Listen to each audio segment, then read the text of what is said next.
here we go. So up here, he talks about the way that he sets himself up. I took and furnished a house in Soho, that he changes the will. So he's going to live this double life. Okay? And at the start, it goes really, really well. Men are before hired bravos to transact their crimes, while their own person and reputation sat under shelter. I was the first that ever did so for his pleasures. So I was the first person that ever created a henchman to have fun, right? When he says pleasures, he just means to have fun. I was the first that could thus plod in the public eye with a load of genial respectability.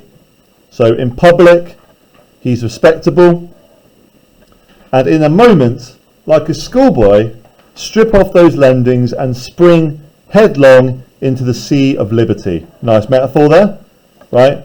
So I could be both respected and free. Any moment I could take the potion, turn into Hyde, and be free. But for me, in my impenetrable mantle, the safety was complete. Think of it. I did not even exist. Let me but escape into my laboratory door. He uses this word a lot. Give me but a second or two to mix and swallow the draught that I had always standing ready, and whatever he had done, Edward Hyde would pass away like the stain of breath on a mirror. So he says, I was completely free. I could kill somebody and just vanish, right? Like breathing on a mirror, like wiping away a mirror. Mirrors are always interesting, by the way, because mirrors always are symbols of duality, right? When you look at yourself in the mirror, you don't see yourself, you see a mirrored version of you. You see a false version. And there in his stead, quietly at home, trimming the midnight lamp in his study, a man who could afford to laugh at suspicion, would be Henry Jekyll. So he says essentially that he can get away with anything. Nobody would ever come to him as Jekyll and accuse him. The pleasures which I had made haste to seek in my disguise were, as I have said, undignified. So he talks about his pleasures, okay? So the bad things, they were undignified, right? They were not respectable. I would scarce use a harder term. Okay, so he says here, I'm no criminal, right? I do things that are undignified. So maybe I drink, so maybe he's drinking, or he's gambling, right? He's doing the kind of things that society frowns upon, but aren't really crimes. But, my favourite word in English, means change. But, in the hands of Edward Hyde, they soon began to turn towards the monstrous. When I would come back from these excursions, I was often plunged into a kind of wonder at my vicarious depravity. So he's shocked. He's shocked at what Hyde does. Depravity is just like evil. This familiar that I called out of my own soul and sent forth alone to do his good pleasure was a being inherently malign and villainous. His every act and thought centred on self, drinking pleasure with bestial avidity. Bestial means animal, right? So he's like an animal. He can't stop. Drinking pleasure with bestial avidity, like greed, from any degree of torture to another. So he loves to inflict pain.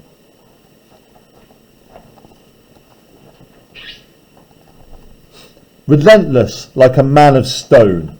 So no emotions, no feeling. He just loves to cause trouble. Henry Jekyll stood at times aghast before the acts of Edward Hyde. But the situation was apart from ordinary laws, and insidiously relaxed the grasp of conscience. It was Hyde, after all, and Hyde alone, that was guilty. So he says that essentially he's got no blame.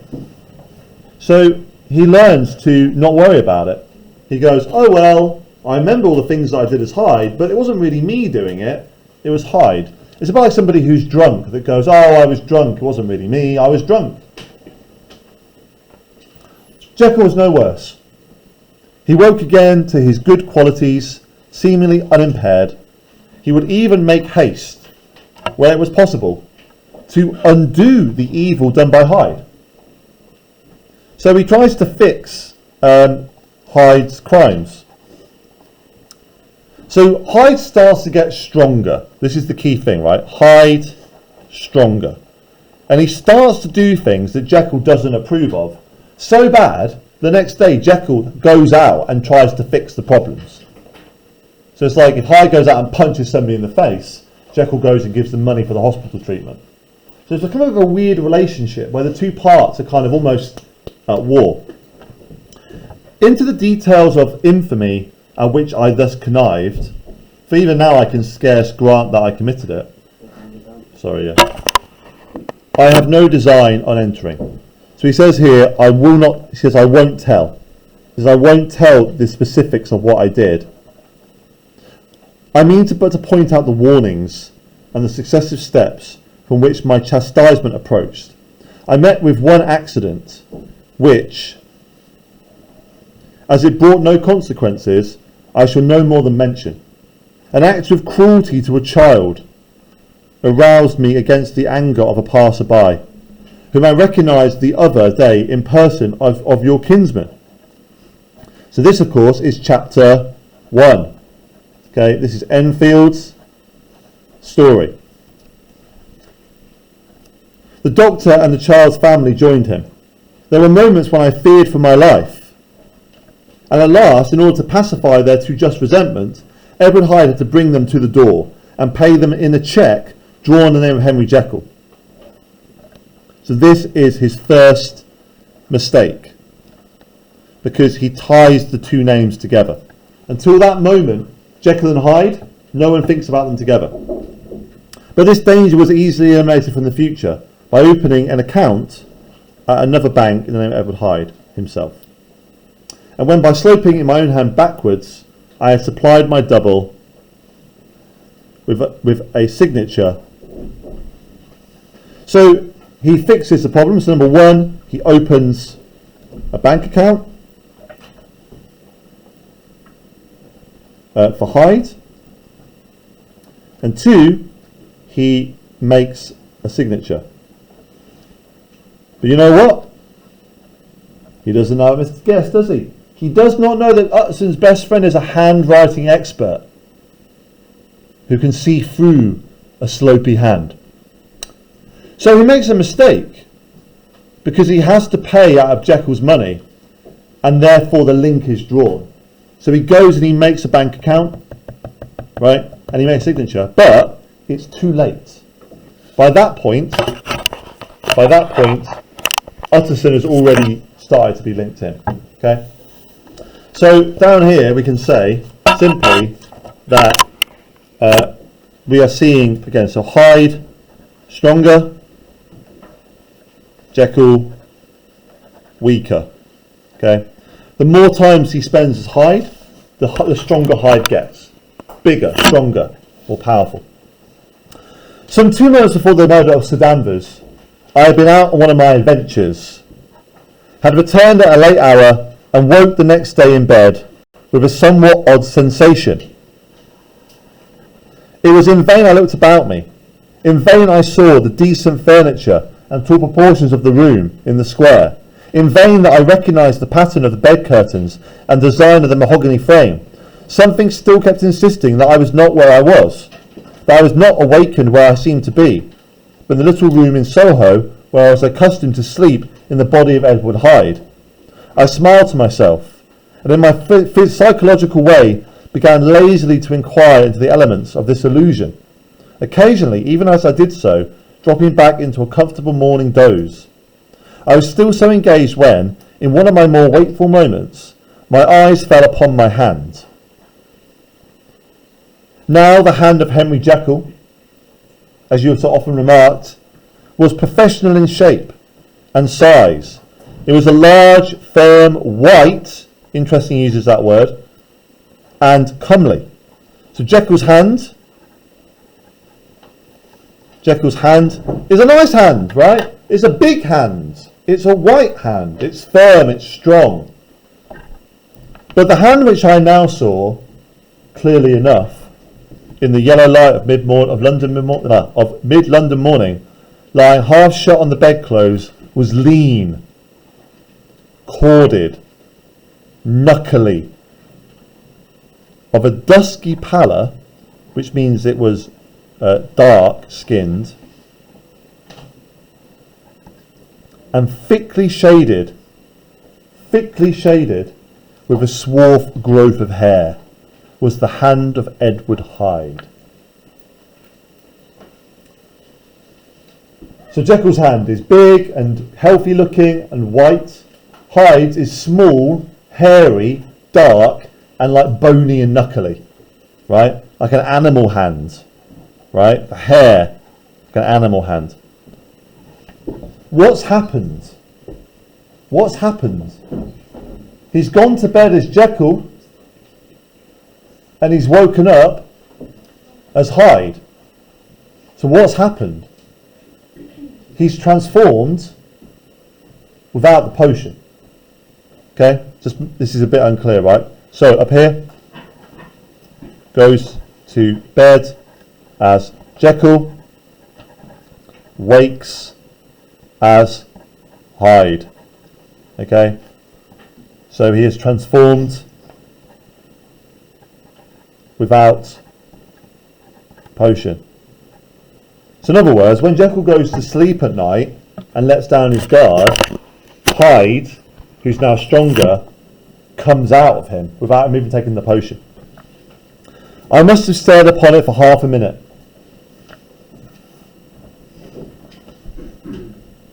Sunk as I was in a mere stupidity of wonder, before terror woke up in my breast, as sudden and startling as the crash of cymbals. And bounding from my bed, I rushed to the mirror. At the sight that met my eyes, my blood was changed into something exquisitely thin and icy. His blood runs cold. Yes, I had gone to bed Henry Jekyll. I had awakened Edward Hyde. How was this to be explained? I asked myself, and then with another bound of terror, how was it to be remedied? Remedy means to be fixed. It was well on in the morning. A long journey down 2 pairs of stairs, through the back passage, across the open court, and through the anatomical theatre, from where I was then standing horror-struck. It might indeed be possible to cover my face, but of what use was that, when I was unable to conceal the alteration in my stature? So I can hide my face, but I can't hide that I'm short.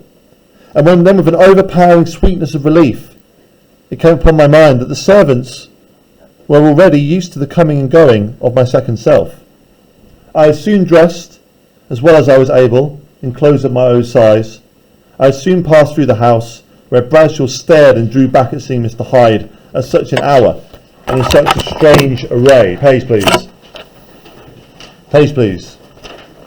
10 minutes later, Dr. Jekyll returned in his own shape, and was sitting down, with darkened brow, to make a feint of breakfasting. Okay. So he fixes it, right? He goes out, he goes to the lab, takes his potion, comes back and he's Jekyll. No big deal. But this does foreshadow, it foreshadows loss of control. Hyde is getting stronger. Jekyll is getting weaker. Small indeed was my appetite. This inexplicable incident, this reversal of my previous experience, seemed like the Babylonian finger on the wall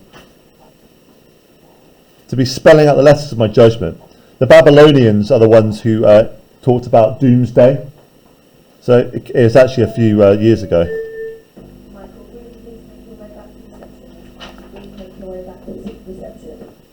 So he's worried, right?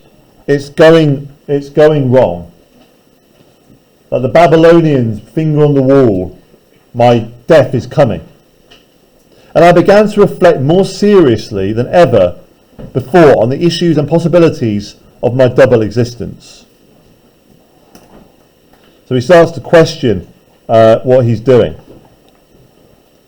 The part of me which I had the power of projecting had lately been much exercised and nourished. This is Hyde. So by being Hyde, it's like he feeds him. He's feeding him. He's getting bigger, stronger. It has seemed to me of late as though the body of Edward Hyde had grown in stature. Had grown in stature. As though when I wore that form, I were conscious of a more generous tide of blood. And I began to spy a danger that if this were much prolonged, the balance of my nature might be permanently overthrown. So if he keeps making Hyde bigger and bigger and bigger and bigger, eventually Hyde will take over and destroy the balance. The power of voluntary change be forfeited, and the character of Edward Hyde become irrecoverably mine. So I would become essentially permanent Hyde. He doesn't want that. He wants to do both. But he's become almost a bit like an addict. Right? He can't, the drug is getting stronger and stronger. The power of the drug had not always equally displayed. Once very early in my career, it had totally failed me. Since then I had been obliged on more than one occasion to double, and once, with infinite risk of death, to treble the amount. Okay? So the drug is getting weaker. He took it, didn't work, doubled it, tripled it. And these rare uncertainties had cast, hitherto, the sole shadow on my contentment. So it's a concern, let's just say that.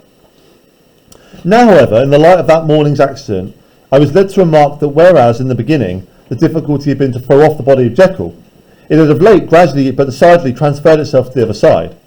All things therefore seemed to point to this. I was slowly losing hold of my original and better self, and becoming slowly incorporated with my second and worse. Okay, so again, Hyde, power.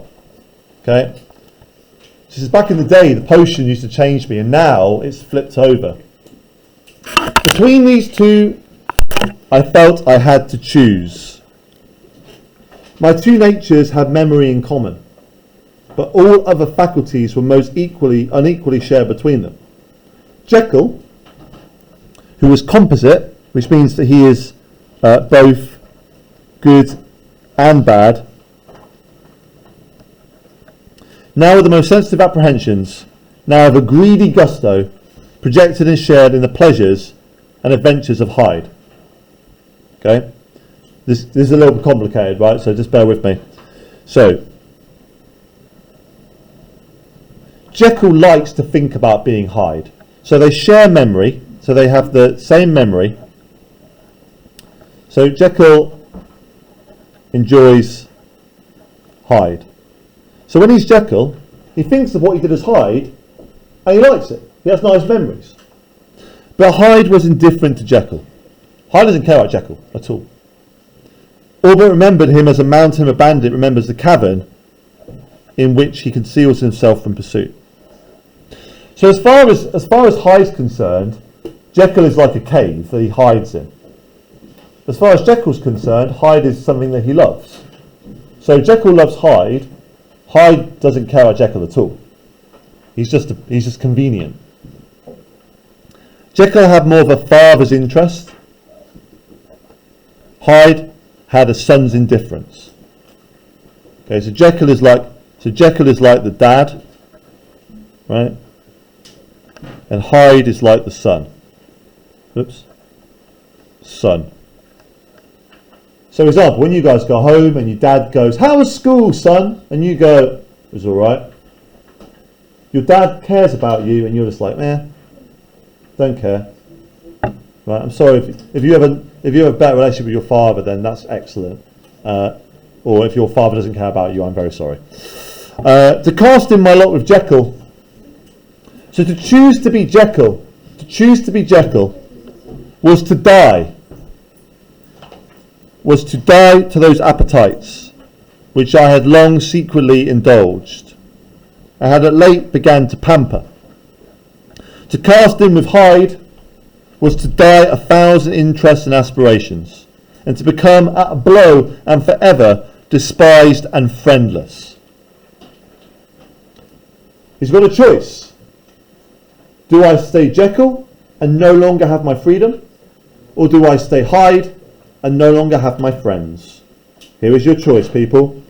Friends or freedom? What would you go with? If you had the choice, what would you pick? Friends or freedom? You're free to whatever you want, but you'll be lonely, or to have your friends but be repressed.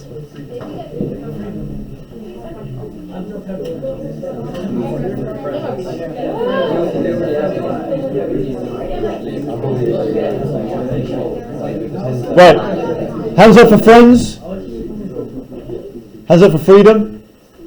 Oh wow, we're dead split. Right, let's see what he does. The bargain might appear unequal, but there was still another consideration in the scales. Remember, the scales is what we talk about with weighing. To weigh. For while Jekyll would suffer smartingly in the fires of abstinence, Hyde would not even be conscious of all he had lost. So this means abstinence is when you have no fun. Okay? Abstinence is like no drinking or no crisps. Hyde would not even be conscious of that he had lost. So in other words, thank you, Jekyll would miss Hyde. Hyde wouldn't care, right? So Hyde wouldn't care. So Hyde wouldn't miss being Jekyll, but Jekyll would miss being Hyde. Strange as my circumstances were, the terms of this debate I was old and commonplace as man. Much the same inducements and alarms cast to die for any tempted and trembling sinner. And it fell out with me, as it falls out with the vast majority of my fellows, that I chose the better part. So he chose what? Jekyll, and was found wanting in the strength to keep it. So he is tempted. So he says, I'm never going to be Hyde again. I'm going to be Jekyll now forever. I'm never going to do it again. And he says, I couldn't keep it. He was too weak.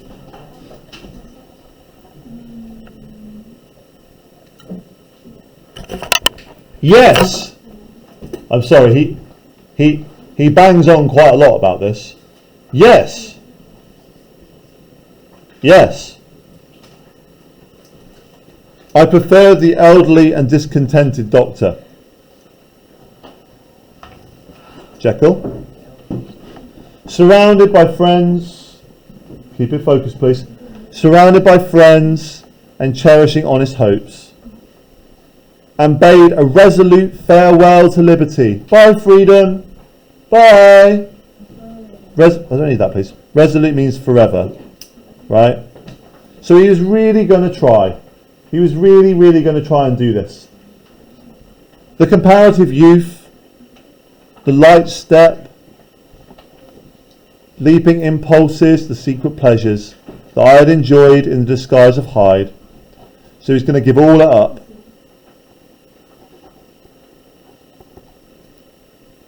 I'm going to give it all up. Bye-bye freedom, bye-bye youth, bye-bye fun, bye-bye pleasure.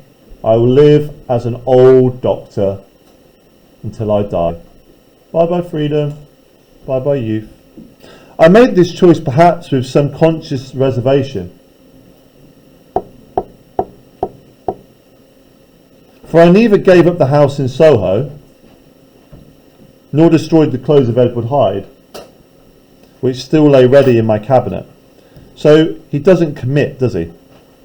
he doesn't commit. If he was really going to do it, like if you're going to give up your credit cards or shopping, you cut the cards up, right? He doesn't do it. He keeps the house, he keeps the clothes, because he knows he might go back. And for 2 months, 60 days, however, I was true to my determination, right?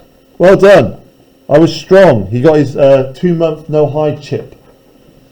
For 2 months, I led a life of such severity as I had never before attained to, and enjoyed the compensations of an approving conscience.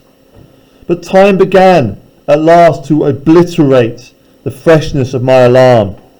The praise of conscience began to grow into things of course. I began to be tortured with the throes and the longings as of Hyde struggling after freedom. And at last, in an hour of moral weakness, I once again compounded and swallowed the transforming draught. So he becomes Hyde again. Right, you'll like this bit. I do not suppose that when a drunkard reasons of himself upon his vice, he is 1 out of 500 times affected by the dangers that he runs through his brutish physical insensibility. Neither had I. Long as I considered my position, made allowance for the complete moral insensibility and insensate readiness to evil, which were the leading characters of Edward Hyde, yet it was by these that I was punished. My devil had been long caged. It came out roaring.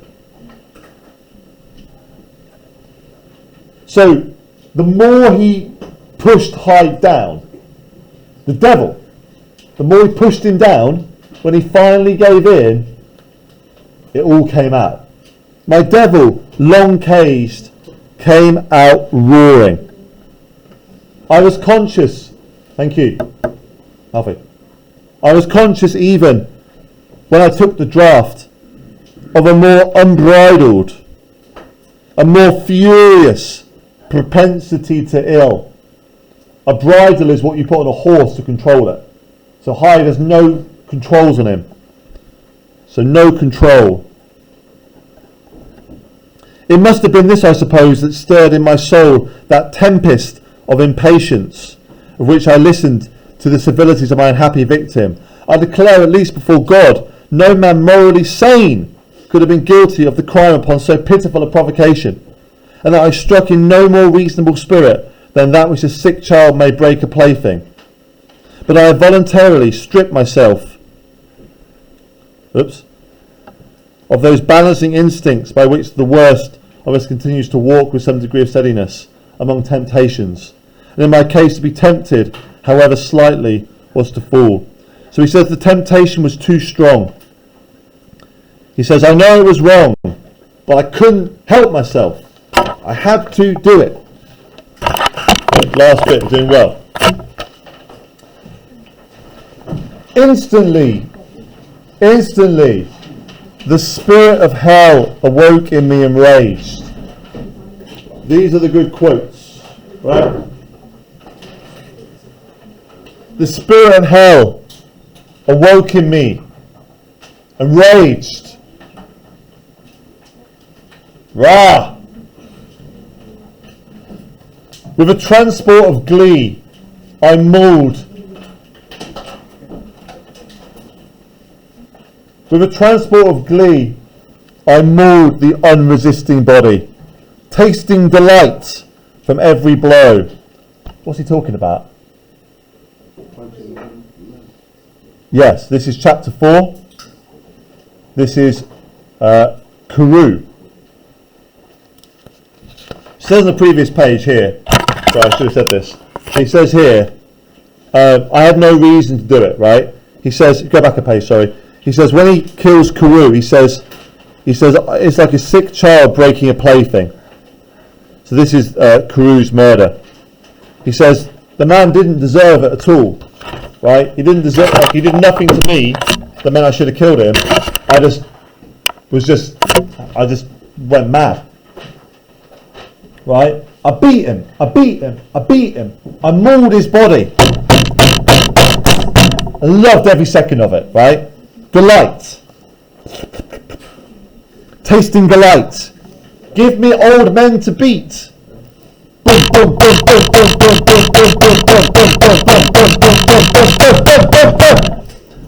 It was not until weariness had begun to succeed that I suddenly, in the top fit of my delirium, which is a madness, struck through my heart by the cold thrill of terror. So why has he stopped beating Carew? Why has he stopped? Because he gets tired, right? The only reason he starts battering a dead man on the floor is because he runs out of energy. A mist dispersed. Now here's what he's talking about, he's talking about a red mist, right? Which is anger. Sometimes people who do bad things, they say, I got a red mist, right? I lost control. A mist dispersed. I saw my life to be forfeit. So it is over. It's over. Because, thank you, he's done murder. Which means that Mr. Hyde is no longer free. He is a wanted murderer. He can't run around, he can't do what he wants anymore. He doesn't kill the child. He injures the child and he pays them off. But he's now crossed the line, right? So he's crossed the line. And he's ruined it. It's over. It's done. Done. He's a murderer. If they catch him, they will kill him. They will hang him. That was the punishment for murder in those days. I fled from the scene. I fled from the scene of these excesses, at once glorying and trembling. So duality there. So he both is happy about what he's done, but also scared. My lust of evil gratified and stimulated. My love of life screwed the topmost peg. So I've both satisfied my desire to do evil, but I've also destroyed my life. I ran to the house in Soho, and to make assurance double sure, destroyed my papers, then set out through the lamplit streets in the same divided ecstasy of mind, so more duality. So he both feels happy and sad at the same time, gloating on my crime, light-headed, devising other crimes in the future, yet still hastening and hearkening in the wake of the steps of my avenger. So he is planning more murders, right? He enjoyed the murders so much that he's planning new ones. Hyde had a song upon his lips as he compounded the draft. So he's literally singing. I murdered Carew, I murdered Carew, I murdered Carew. I beat that old man until I got tired. Drinks it, turns back into Jekyll. The pangs of transformation not done tearing him, for Henry Jekyll, with streaming tears of gratitude and remorse, have fallen upon his knees and lifted his clasped hands to God. Thank you, God! The veil of self-indulgence was rent from head to foot. I saw my life as a whole. I followed it up from the days of childhood, when I walked with my father's hand, through the life, so this is his life flashes before his eyes. Flashes. Apparently when people die, you see your whole life like a little movie. Days of childhood, when I walked with my father's hand, through the self-denying toils of my professional life, to arrive again and again with the same sense of unreality, at the damned horrors of the evening. I could have screamed aloud, oh! I sought with tears and prayers to smother down the crowd of hideous images and sounds which my memory swarmed against me. Right, so he's having a attack, a panic attack. Yes, of course. Let me just write this. So he's having a panic attack, right? Almost like sort of a PTSD, where he keeps seeing the images, right, of the murder. And still between the petitions, the ugly face of my iniquity stared into my soul. As the acuteness of this remorse began to die away, it was succeeded by a sense of joy. Joy! Of joy! The problem of my conduct was solved. Hyde was now thenceforth impossible. Whether I would or not, I was now confined to the better part of my existence.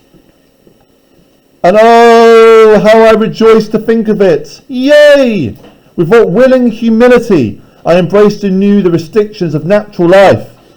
So now he's pleased. To be Jekyll, even though being Jekyll comes with like repression and sadness. Oh, what a joy to be repressed! Hooray! What sincere renunciation! I locked the door by which I had so often gone and come, and ground the key under my heel. So he locks the door and grinds the key. So he quits Hyde. Why does he have to stop being Hyde? Why can he? The problem is solved. Stop him.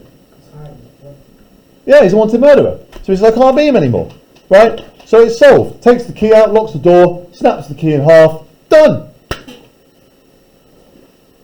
Or is it? The next day came the news that the murder had been overlooked. That the guilt of Hyde was patent to the world. That the victim was a man high in public estimation. So, he is important.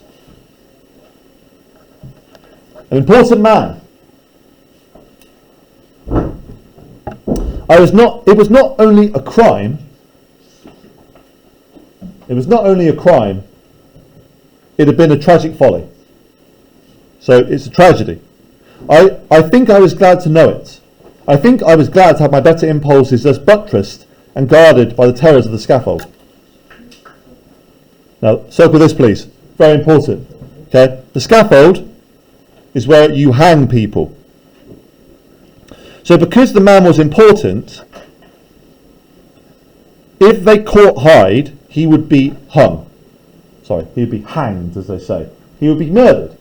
So he says Hyde didn't want to come out of me because he was scared of being murdered. Jekyll is now my city of refuge. Nice metaphor. Let Hyde peep out an instant, and the hands of all men will be raised to take and slay him. He says, I'm free. Hyde can't come out because he's too scared of dying. Last bit.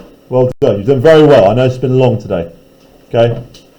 So just last stretch. I resolved in my future conduct to redeem the past. Okay? I resolved to redeem the past. So he's going to try and fix Hyde's evil.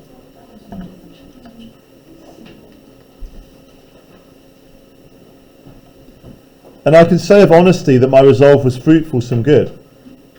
You know yourself how earnestly in the last months of last year I laboured to relieve suffering. You know that much was done for others, and that the days passed quietly. So this is the bit in the book. Thank you. This is the bit in the book where he goes good again. This is in, I think this is chapter 6.